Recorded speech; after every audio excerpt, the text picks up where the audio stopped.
Hi, welcome again to my channel. It's time to talk with Eunice Johnson, and if you haven't already subscribed, please do so. All you have to do is lift your thumb, go straight to the subscribe button, hit it, and there you have it, you've subscribed. It's that easy.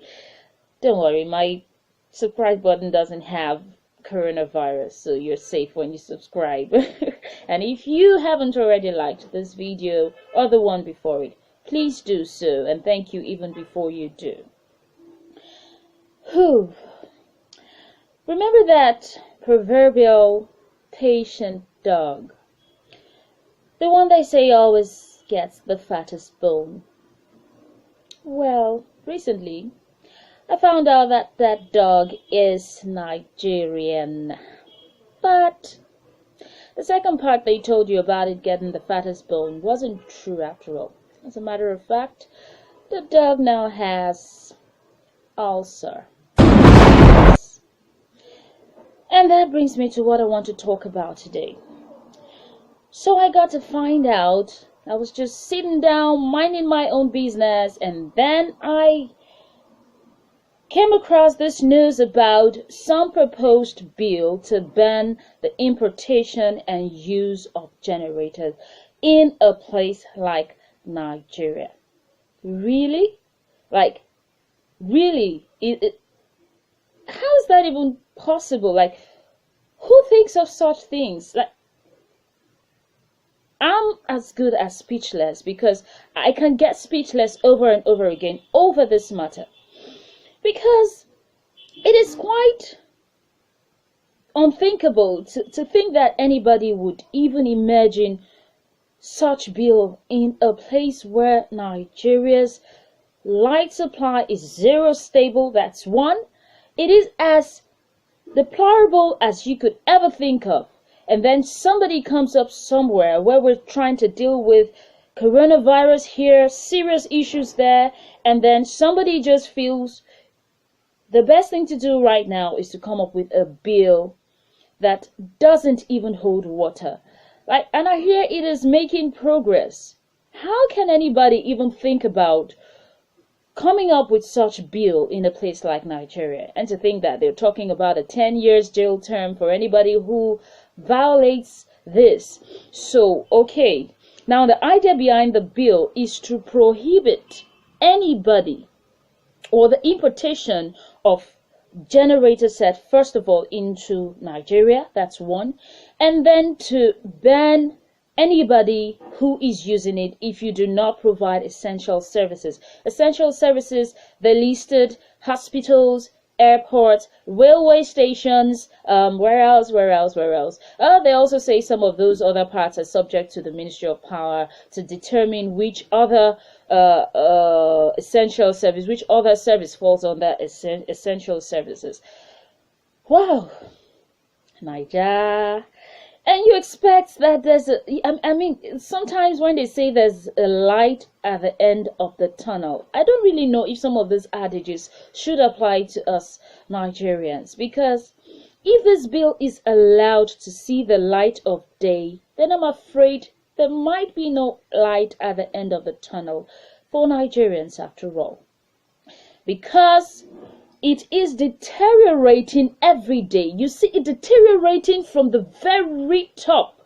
Some people are not okay. Now I'm getting furious. Let me just try to calm down. But I can't even calm down. Some people are there embezzling funds that are supposed to be pumped into the power sector to make power distribution even better. You aren't concentrating on those people. You're not talking about how things work in other parts of the world. We shouldn't just come up with laws because it works somewhere else. What did you put those things that those people put in place? For instance, you travel out of the country, there is zero, you could barely see the case of power going out, and then even when it does, it's for one reason or the other, and before you know it, blink, it's up again.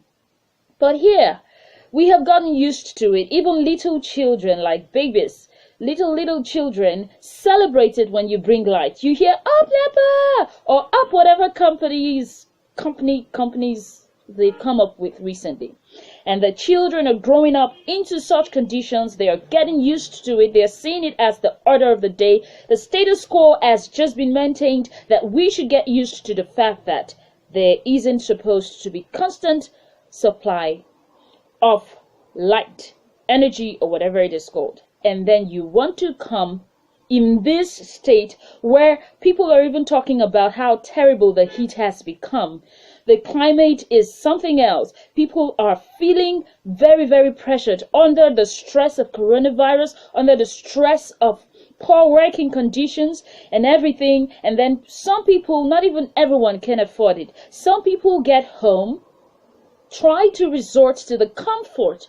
When they even get home, there isn't any light to ease them of the long day of stress-ridden economy in which we are. Of course, things are getting better, but then we can't deny the fact that some people, some places are still going through some things in this country, Nigeria, and then they come home without light still.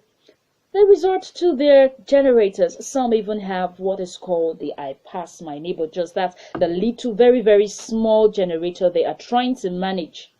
And then somebody somewhere, perhaps because of some personal experience, tells you that he wants to ban generator. I don't want to talk too much. What should be done is rechanneling those energies that you want to use to start putting people in jail for importing generators. Make sure that renewable energy is affordable and available. Make sure that these people in charge of energy in Nigeria go to other countries or model other countries and see what works there and come to apply it here, and stop talking about banning generators simply because you probably had one personal experience somewhere that generators noise drives you crazy, just like the noise you just heard, and then you now want to decide to generalize it and make people suffer. People, please, Mbo, I beg, we are Nigerians, face it, don't suffer people for nothing. Thank you. I hope I made sense, and if I didn't, please tell me. I'm ready to listen. Okay, so comment, drop your comments, visit my IGTV. It's official Eunice Southpaw. Tell me what you think. Thank you very much for viewing my channel. Please, again, don't forget to subscribe. Till I come your way again next time. I'm Eunice. Bye.